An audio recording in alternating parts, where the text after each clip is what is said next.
Hello, welcome to For Fox's Sake. My name is Rob Hayes. This is the preview. I've got Jono and Ashley in the studio with us this Thursday evening, looking ahead to Leicester City versus Charlton Athletic, which is the first competitive game for interim manager Andy King.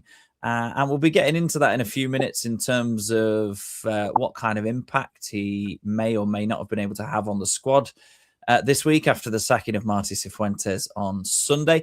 If you haven't yet seen all the reaction from For Fox's Sake to the Cifuentes sacking, you can have a browse of our YouTube channel, For Fox's Sake Live, and of course the website forfoxsake.news. And between Andy and Pete, they have pretty much talked and written Cifuentes' departure virtually to death. So plenty for you to consume there if you're a couple of days behind and you're just catching up. For forfoxsake.news is, of course, our website, which launched at the beginning of this month.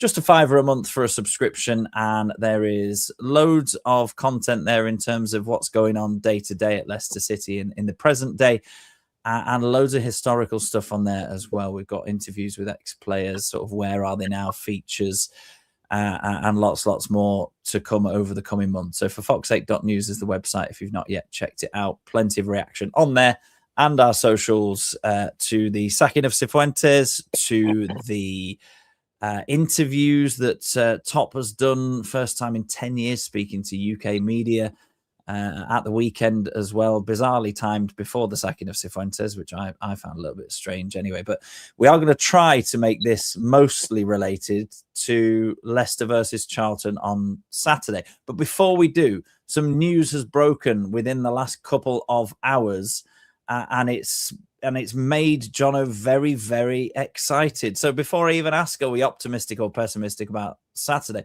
Jono, why have you got the disco lights on? Because I'm celebrating. Oh yeah, Soumare's off. He's gone. It's the news we've all wanted to hear.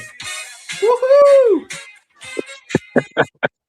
Yeah, Leicester City have. The official line is that they've agreed the permanent transfer of Boubakary Soumare to a mid-table Qatari side. Now, it doesn't actually mention any money in that, so I'm hoping that we got at least a couple of pence for him. And Ashley, apart from celebrating there with Jono, you've also had a little delve into the finances behind Soumare. Go on, tell the viewers and the listeners how much that man has cost Leicester City over the last 4.5 years. Right, have you got your tissues ready? So that man has cost us 32 million in all, through fees and wages and what have you. 32 million.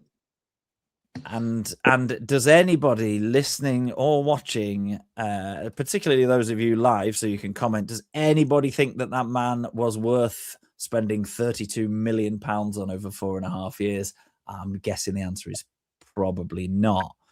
Now, I'm sad that Joe's not on the show this evening, because he's absolutely a massive fan of Soumare, and he was an advocate in our WhatsApp group for a 2-hour special, sort of commiserating Leicester fans that Soumare had gone.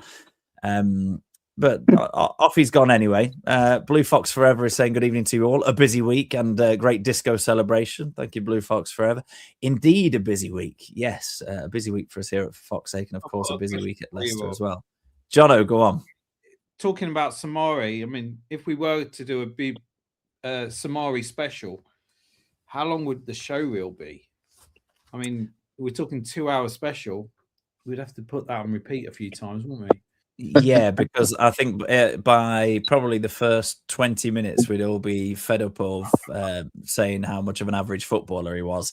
And you know, I was looking at his stats earlier because I was doing a piece for the website, which will go live just after this show about him. And he very rarely scored, very rarely got any assists. And I've just come off the phone actually with Pete Selby, who was ringing me to ask me how Google Drive works. You know, that's Pete, the technical whiz behind For Fox's Sake. And he described Soumare as a wardrobe of a midfielder. And he's right, because when Soumare actually fancied it, which wasn't very often, but when he did, he was quicker than most players, stronger than most players, good ball carrier under pressure. But most of the time, his thought processes were at least 2 or 3 seconds behind anybody else, weren't they? I think the best thing he did is when he got that assist for the last minute equaliser. Was it against Ipswich when he won the ball on the halfway line? So you can't even remember. Wow. 32 million for 10 seconds of glory. I mean, yeah. There's your highlights reel, Jono. That's what you wanted. Mr. Rudkin, take your hat off. And we wonder why we're in a mess. Yeah. Anyway, Andy King's in charge now, so everything's going to be absolutely fine. I think on For Fox's Sake, we most of the time we try to provide a bit of a considered point of view. Not that we force anybody that comes on the show to hold that, and we very much welcome our contributors' opinions, but we like to try to balance things, take both sides of the argument, etc., etc. But certainly over the last few weeks, we were, as a group, leaning more and more to Cifuentes out, simply because, and nobody really could lay that much blame at his door in terms of what's going on at the club, but there surely has to be somebody who can get a bit more out of the team. So we'll specifically look at how City might approach the game on Saturday in a few minutes' time. But just a word from you guys. Start with you, Ashley. On do you think, at least in the short term, Andy King over the next few games, say if that's what he gets in charge, do you think he's going to be able to get more out of Cifuentes? I guess asking the question in reverse. Do you think there is any more to get out of the team, or do you think Cifuentes was already maxing their ability? Yeah, it's one of them questions, and that it's hard to answer because until we see him play against Charlton, we're not going to know if King gets a tune out of him or not. But I don't know. The players have let us down that many times over this season. It's hard to predict. It's hard to be positive about them. I know it sounds really negative, but what have we had to shout about? I mean, how many times have we been 3-0 down at half time this season? So you can't put the blame all on Marte. I hope King does kick up the arse and get some playing, but I just can't see it. I really hope I'm wrong. Yeah, it's that one that you get, isn't it, when a manager's sacked, Jono, and especially, I guess, people that don't necessarily follow football so much, like my long-suffering wife, who's been by proxy a Leicester fan now for a decade. Bless her. She's from Burton-on-Trent, so Burton Albion, supporting Leicester's better than supporting Burton Albion anyway. But she says, and she'll say, why does the manager always get the sack? Why can't he sack the players? And I appreciate the sentiment. Obviously, from a business point of view, to try and offload that many useless players is much more difficult, as Leicester have proven over the years, to get rid of useless players. But Ashley's right in the sense that the players have far from covered themselves in glory. But I think Cifuentes was a likable bloke. And I get the sense from certain things that players have said and reactions to him going that the players actually seem to quite like him. But my concern was the fact that, as well as what Ashley said was right there, that we were like getting hammered at half time in too many games. But we conceded so many early goals at the beginning of the first half and the second half. And surely at those stages of the game, that's when the manager's words should be ringing in your ears the loudest, and if he had any kind of ability to motivate those players, then they surely would have started games and started second halves much better than they did. So nice bloke by all accounts, Jono, but it's Andy King's job really to get them coming out and have his words in their ears and getting a performance in from the get-go. Yeah, I mean, first of all, I was just Googling Burton Albion while you were talking, just to see if it actually is genuinely worse to be a Burton Albion fan than a Leicester City fan. It is. And I think you're probably about right. They're 20th in League One. So, yeah, if things could be any worse for Leicester, then there's your example, I suppose. I mean, I had to Google it, though, because I wasn't sure, because things aren't hunky-dory. Leicester-wise. But anyway, I think Andy King will get something more out of them, to be honest. I think the Oxford United game, I think, and probably the games before that, the Wrexham game, and were probably examples of where I think the players had probably stopped playing for Marty, frankly. And I think that the fact that Top had arrived for the Oxford United game, Oxford not being a great side at all, and then the players putting in a performance like that suggested to me that they're probably, throwing Marty under the bus a little bit and decided not to, turn up for whatever reason against Oxford United to ultimately get rid of him. So I think that was their agenda. I think we've seen it before with this squad of players. We've seen it before at Leicester many, many times where, they seem to like to throw managers under the bus. So I think that Andy King will get a reaction. And I think that it felt like the reaction against the result from the stands against Oxford was such that I think it almost called for a reset, to be honest. It was such a reaction against the team and such a reaction on socials and everything else. And Top acknowledged it as well, that I feel like I'm hoping that it will shock the players into actually saying, what are we doing? And give them the reset that I think that we deserve. So I think that probably in the short term, we will get a reaction. And there is enough quality still maintained in the squad, I think, to be able to get a result against Charlton. I know I said that last week against the Oxford preview, but I actually genuinely think that Marty going will hopefully have some positivity brought back into the team. Maybe some players will return. Maybe, it will give them the kick up the arse that they need. The fact that Top's been talking about as well as not performing, the reaction of the fans as well, all of that combined, I'm hoping will give the necessary kick up the arse to the players. So yeah, I'm feeling relatively optimistic now that Marty's gone. Yeah, I think you're right, and the word reset is probably quite a good one. And in terms of the interim coach, interim manager Andy King, it's a much better situation than, say, a sort of random member of the coaching staff who hadn't been at the club that long or doesn't necessarily understand the club. Andy King has the goodwill of every single Leicester supporter.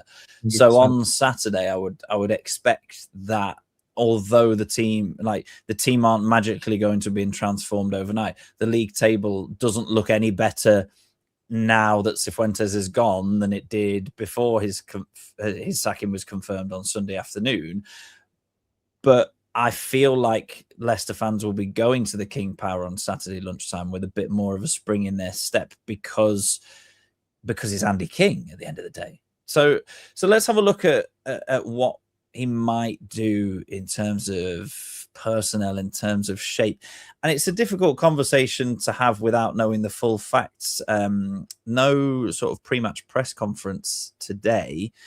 Don't know whether King will do one or not, to be perfectly honest, but I expected, with it being a Saturday lunchtime game and Leicester having played last Saturday, that maybe Thursday would be the day that they'd choose for the press conference. So we'd be a bit more in the know in terms of injury updates and stuff, but we're not. So we don't know if Skip will be back. We know that James won't be. We've, for those of you just joining us and wondering why Jono's got the disco lights on, we are celebrating the departure of Boubakary Soumare today from Leicester. So we know he's, he'd probably fall into the match day squad somehow, knowing Soumare, wouldn't he? Just still be there knocking about. There is a question mark over Ben Nelson, who went off injured at half time against Oxford, which leaves us light defensively because obviously Wout Fass has moved on this transfer window. So there's not a huge amount for Andy King to play with. So I had a look back at at the shape that he employed at the beginning of pre-season, because if you cast your minds back to the summer, he was in charge in that weird big gap between Van Nistelrooy going and a new manager coming in. He was asked to take lead training, and he had friendlies against Peterborough and OH Leuven and won both of them. And I don't want to put a dampener on anybody's spirits here, but he did play 4-2-3-1 in both of them. Now I think a lot of people do have a bit of an issue with that system, or at least the issue might be with the fact that Cifuentes refused to budge from that system and would always play that. But I think looking at the personnel that we've got, and people have talked on past shows about 3 at the back. Can we do that? Can we do wing backs? Can we sort of try 2 up top? That kind of thing. I don't really think we've got the personnel to do anything pretty much other than the 4-2-3-1 at the minute. But I guess then the question is, how can he change the style of play within that formation to enable Leicester to be more effective and to get the fans on board a little bit more? Because it was very passive under Cifuentes. It was pedestrian for a lot of the time. We sort of ranked right at the bottom of the championship in terms of running stats and recovery times and stuff like that. So, Jono, surely the bare minimum, regardless of the shape, when you set it out as a formation on a website, or if you look at the names on it, surely the bare minimum is that ball moves quicker and the players are more willing to work for each other. 100%. I think we've said it many, many times on multiple podcasts this season that regardless of the formational tactics, it's about application of the players. And I don't think that's the application of the players has been anywhere near good enough to the levels that it needs to be. So, yeah, you're absolutely right. It doesn't matter, I don't think, about the formation so much as let's get out there and actually apply the players apply themselves. And like you say, move the ball quicker, get it forward quicker. And be in their faces and be a bit more aggressive, less passive. I think we've seen it in tiny spells this season, in various games, but when we have done that kind of thing, then we've looked a little bit better. We've looked a half decent outfit at this level. So yeah, I think it's about application. I don't necessarily think changing formation is going to make that much difference. Let's just get the players out there, the best team out there that we can, and just make sure that they're motivated and make sure that they're doing the right things. Yeah, first half against Coventry comes straight into my mind in terms of a good performance where there was intent with and without possession. Yeah. And they've shown it in little patches, but I don't think the Cifuentes style has really helped things. But again, we're not blaming everything on him. We're not saying that everything's going to be rosy on Saturday because Cifuentes is gone. Andy Moore of forfoxsake.news is watching along live with us. He's saying Winks to score a 91st minute winner. So Ashley, we'll come to you on this one because I know you mentioned pre-show before we went live that this was something you wanted to discuss. Harry Winks out in the cold, links this transfer window to getting him off the books. He's commanding a ridiculous wage for a man that's probably just cutting the grass at Seagrave or whatever he's doing. Is there a way back into the fold for him in terms of, I guess the question is, did he fall out with Cifuentes and therefore Cifuentes didn't play him? Because if he did and he's still absolutely fine with the players, then I think he can be brought back into the fold. But if it's a wider issue around his attitude and he's not really part of the squad, surely we can't see him come back in under King. Well, it's obviously an issue with his attitude because he's done it since Enzo left, because, he fell out with Cooper, I think, by the end. And obviously we already know that Van Nistelrooy, that came to a conclusion, the relationship between them two. And now I think it started off okay, didn't it, with Marty? And then all of a sudden he kind of decided to down tools again. Now, he's on about 90 grand a week, if I'm believed to be right. Now, whether you've got problems with the manager or not, you've still got a job to do, and there's still fans that you should be playing in front of, and you're on very good money.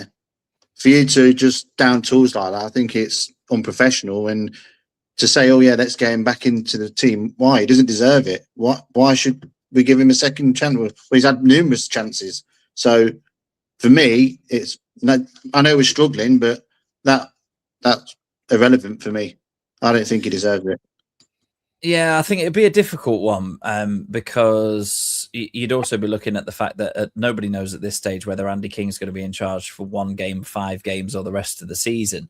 So it may be something that he also doesn't risk if he is only in for the short term. If he gets told, right, we've looked at the candidates, we've seen how you've got on in your first few games, Andy, the job's yours at least till the end of the season. And then he looks at his midfield and he goes, right, we're light there with Jordan James not being available and Soumare moving on. And ultimately, on his day, when his attitude's right, Harry Winks is one of the best midfielders in the Championship. Yeah, no doubt about it. But for me, if I'm Andy King and I'm thinking I've only got a couple of games here to try and get some positive results and try and get some positivity back into Leicester, I don't think you risk dragging him into that, do you? Well, no, not for me anyway. I mean, the mood's already toxic, so do we really need it up in a bit more, Because I don't think the fans are going to be welcoming him back with open arms because he's the way he's acted. So, and I'd say it's not just a one-off, it's 3 managers he's done it to now. So it's a no from me anyway. Yeah. Let's have a look at some other personnel. Buzzer, good evening to you. Thanks for your comment. Thanks for watching along live with us. I wonder if Koulibaly gets recalled as he's not featured. He played a couple of games at AFCON, Warrior Koulibaly. Remember him? Still a Leicester player, believe it or not. Maybe Alves recalled. I think Alves just coming back from injury at Huddersfield, scored a decent goal recently. I think a lot of people hoped that he would be amongst the sort of Page, Monga, Silko Thomas group that had more of an impact on Leicester's season, really. But he's had a bit of a stop-start time of it for such a young lad. So I mean, those are 2 possibilities, but there might be fees on the recalls and stuff like that.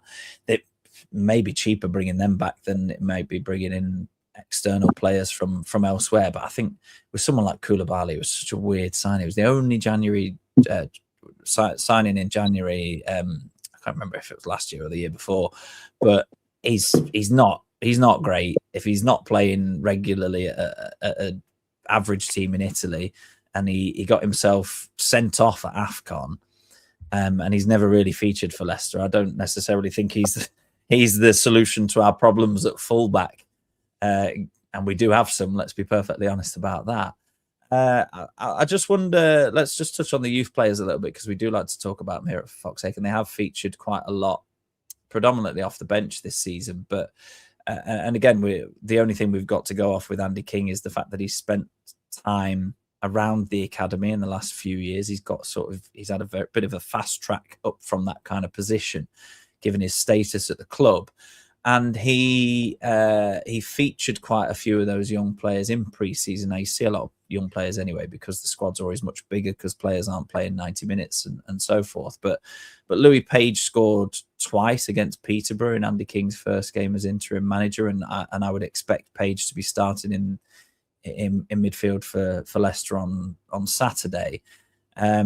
Monga, it was also really his first pre-season with the senior squad that Andy King was in and around. So it's excellent to have our interim manager as somebody that knows the young players' strengths inside out, Jono, and knows whether we've been right all along in calling for them to start more games, because at least they show, even if they're a little bit more raw, they show a bit more passion and a little bit more drive. Andy King knows them inside out. He's the right man to make that decision come Saturday. Yeah, I completely agree with that. He will know not only the players that have been filtered into the first team, but he'll also know who's in and around the 21s that may have a claim as well. On Harry Winks, it's a difficult one, isn't it? Because for me, it depends on the relationship he has with the management now, and whether he's fallen out with them as well. Andy King, I mean. And to me, I think his time is done. I think we've just got to put him to bed, basically, and he should have gone way before now. So, unfortunately, as much as I'd like Harry Winks to feature, because I know he's got the quality to do so, I think we've just got to almost make an example of him and say, look, enough is enough. But yeah, in terms of the young players, absolutely. Sammy Braybrook was the one that sprang to mind when I saw Soumare was off. I was like, he's out on loan. By all accounts, he's been doing okay. Could we bring him back? Because he's kind of like a, similar position kind of player. Are there options for us to bring back the likes of him and Will Alves as well to kind of bolster the squad? I don't know. Yeah, Braybrook was at Newport, and he's just started a new loan at Chesterfield. So I think you probably have to pay Chesterfield a fair amount of money and beg them to have him back. And also, you've got to look at that. He had quite a serious injury, and that's League Two. So maybe it's get another season under his belt there. And yeah. But I totally appreciate it. And this is kind of like the situation that we're in, is we're looking at which players are still somehow, somewhere contracted to Leicester City and might be available to drag back in. Ashley, just your thoughts on young players. How many of them do you expect to see, or how many of them do you want to see in the starting lineup on Saturday? I think it's about not expecting. I think we've got no choice. I think they're going to have to come in to bolster the squad either way. I think it's harsh on them, really, because they shouldn't have to be relying on all the youth to get us out the shit, really. It's not fair on them, but obviously it's good for their development in the long run. But, there's a lot of experienced heads out there that have let themselves down and the fans down as well. So, but regard on the question, I think Page has got a good future ahead of him. I think I've got him written down here as playing the number 10 role, maybe, but that's if Skip's fit or not, and moving Bobby Reid into the forward spot just for something different, because I can't carry on watching Ayew up front any longer. But yeah, it just seems like, but I feel like Monger's lost his way a little bit, and that's probably due to the management. But I think all the wingers have literally gone in themselves. They don't seem to take players on much more. And, it's always turning back and making a backward pass instead of going more direct, which I think that's what we're lacking. And I'm hoping that Andy King can kind of get onto believes in themselves and just say, right, let's go and attack it. Come on. Yeah. Because I think that's actually it. But I also think that on top of going forward, wondering whether Andy King can pull on, or give his mate Robert Huth a call, or maybe even Wes Morgan, and get them in and get us a clean sheet, make us hard to beat. I wouldn't mind us getting a 0-0, 1-0. If we're looking really solid, really looking like we're wanting to actually defend and feel a lot less open than we have done. Basically, we look flimsy at the back with Marty, and it over multiple games we were just not improved at all. And I'm hoping that Andy King potentially looks at a different approach and say, look, let's go back to basics. I think we've said this multiple times on multiple podcasts as well. Let's go back to basics. Let's make ourselves hard to beat. Let's, basically just grind it out. And I think the game against Charlton earlier in the season was a bit of an example of that, where it was one example in the season where we were blocking shots. I remember Coley was getting his body in the way, and same with Vestergaard, and we were actually grinding the result out. It was a Fataru special, wasn't it, that won us the game down at the Valley, if I remember. Yeah. A bit of that, I think, is what I'd like to see. Just making it look like we actually want to get the result by hook or by crook. I don't care how we play. Let's just look like we want to apply ourselves. I think we've got enough quality in and around the other end to be able to nick a goal with Fatawu and with Mavadidi either side. So it's about being solid and not conceding and looking sloppy at the back. So that's what I'm hoping to see more than anything maybe going forward. Because I think we're not asking for too much, are we? Well, I think we've got goal winners. Yeah, I know. Absolutely. I mean, yeah. No clean sheet in 23 games. I mean, that's the big problem as well. Yeah. That would be an indictment on at any level of football. That is a disgrace. Let's be about right. Totally. Yeah. And if Andy King came out on Saturday and got a clean sheet, even if it was 0-0, that would just be a massive kind of be progress, wouldn't it? It would be. It'd be progress that we'd take as well, wouldn't it? Yeah.